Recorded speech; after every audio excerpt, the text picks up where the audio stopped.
गोट farming से कितने तरीकों से कमा सकते हो। तो पहला तरीका हो गया कि इन बकरियों को बड़ा ग्रो करके आपने एज ए प्रोडक्ट बेच दिया मार्केट में। तो अभी भी मार्केट में गया तो इनका 50,000 60,000 के अभी आता है जी। ओके, 50 से 60,000 रुपये, ये 14 महीने का बच्चा है। हाँ। ओके, अपना बकरीद का टाइम गया तो वो ज़्यादा पैसे मिलेगा। ये पहला तरीका है इनकम करने का। दूसरा तरीका है कि इनका जो लेंडी जो आता है, जो इनका जो एक्सक्रीटा होता है, तो उसको एज अ खाद बना के पर ट्रैक्टर आपने बेचा। हाँ। पर ट्रैक्टर कितना? 3 या 3,500 रुपए तक जाता है वो। तो दूसरी कमाई आपको यहाँ से हुई। तीसरी कमाई जो सर ने अभी बताया वो ये हो गया कि जब जो बकरी जो है प्रेग्नेंट होती है गोट, तो उससे जो बच्चे निकलते हैं, ठीक है, तो उससे जो आपको बेनिफिट होता है, तो वहाँ पे आपकी लागत जो बच्चे को खरीदने में, बाहर से खरीदते तो जो खर्चा लगता था तो वो आपके कम हो गए और इन हाउस ही आपका वो एक अर्निंग टाइप से हो गया। हाँ। एक मार्जिन आ गया क्योंकि बच्चों पे तो कोई अलग से आपको उनको बच्चों को खरीदने के लिए पैसा नहीं लगे, ऑर्गेनिक तरीके से ये बच्चे पैदा हुए हैं, तो उस पे भी आपका इनकम बढ़ गया। एक बकरी है साल में है ना, वो 2 बार डिलीवरी होती है, तो 1-1.5 साल में है ना कम से कम 30 या 35,000 रुपये एक बकरी का इनकम होता है। लागत कितनी लगती है और इनकम कितना होता है?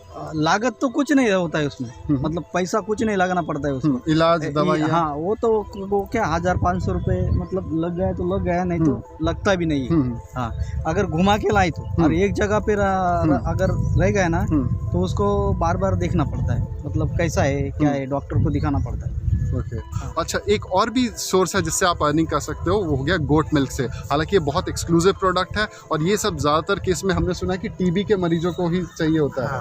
हाँ। जी, तो वो भी एक एक्स्ट्रा सोर्स ऑफ अर्निंग आपके लिए हो सकती है। तो जैसा कि हमें अर्जुन जी ने बताया कि जो बकरे के दूध से अगर आपने कोई आदमी जिसको सन स्ट्रोक या हीट स्ट्रोक आ गया है, तो उसको अगर पूरे बॉडी में गोट मिल्क से अगर लेपते हैं या फिर मालिश करते हैं तो उसमें उसको राहत आती है, क्योंकि वो बॉडी को ठंडा करने में मदद करता है। अपनी कावड़ आली, टाइफर होगा, कुछ भी हाँ। बीमारी होगा, कोविड, टाइफाइड, जो भी लंग से रिलेटेड प्रॉब्लम है, वो सारी चीज़ें बकरे के दूध में सॉल्व करने में मदद करती है। तो आज हम महाराष्ट्र नासिक में अर्जुन जी से मिलाने जा रहे हैं, जो आपको ये बताएंगे कि पिछले 20 साल का जो उनका जो तजुर्बा है गोट फार्मिंग का, वो कैसे आपको भी एक सफल गोट फार्मर होने में मदद कर सकती है। हेलो दोस्तों, मैं विवेक घतराज, फाउंडर और क्रिएटर किसान बिजनेस क्लिनिक। तो आज हमारे साथ अर्जुन जी है, जो पिछले 20 सालों से ये गोट फार्मिंग का बिजनेस करते हैं। 3 वैरायटी जो आप बता रहे थे कि सबसे अच्छा रिजल्ट देती है, हाँ। वो कौन सी 3 वैरायटी है गोट फार्मिंग में? अपना तोतापुरी और अपना उस्मानाबाद और एक गावटी। अच्छा, इन तीनों की क्या खासियत है जिसके वजह से आपने इन 3 वैरायटी का रिकमेंडेशन दिया? उस्मानाबाद और तोतापुरी है ना, हाँ। उसका बच्चा मतलब जो गावटी रहता है, गावटी को 7-8 महीने लगते हैं मतलब बड़ा होने में। इसका है ना 4 या 5 महीने में वो तो फट से बड़ा हो जाता है। उस्मानाबाद वाला और तोतापुरी वाला जी। हाँ, और स्ट्रॉन्ग भी रहता है वो जी, मतलब उसको बीमारियां और ये सब नहीं होता है, लेकिन वो बारिश के टाइम में ही होता है। जब बारिश गिरना चालू होती है ना, तो उसी टाइम में उसको थोड़ा प्रॉब्लम आता है। उसके बाद उसको कोई दिक्कत नहीं।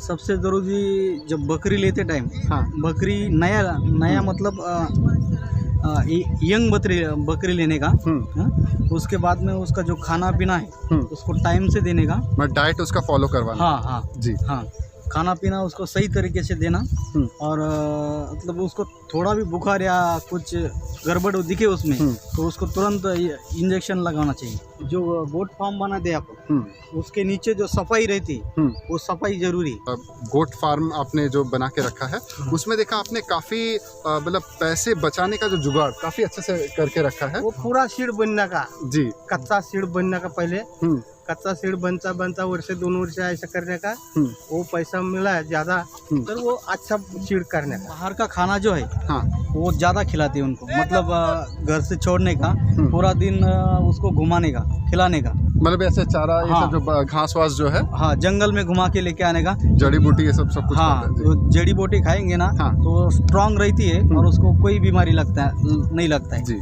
हाँ, और गोठे में आप करना चाहेंगे, हाँ, तो उसको गोठे में 1 या 2 ही चीज़ खाने को मिलता है, बराबर है। इसीलिए उसका जो उसको स्ट्रॉन्ग रखने का एक ही तरीका है कि उसको घुमा के लाओ। जो गोट होते हैं वो हिरन जैसा होता है, जितना खेलेंगे कूदेंगे घूमेंगे उतना उनका ग्रोथ होगा। ग्रोथ होता, हाँ ठीक है। मतलब अपन जो कैसा व्यायाम करते तो स्ट्रांग रहते, वैसा ही उनका रहता है। मतलब घूम के आएंगे ना तो उसको कोई बीमारी लगने का चांसेस नहीं रहता है। अर्जुन जी हमें बता रहे हैं कि जब भी आप गोट फार्मिंग को एज ए बिजनेस की तरह, एक प्रोफेशनल बिजनेस की तरह लेके चल रहे हैं तो आपको 3 चीज़ों पे ध्यान देना ज़रूरी है।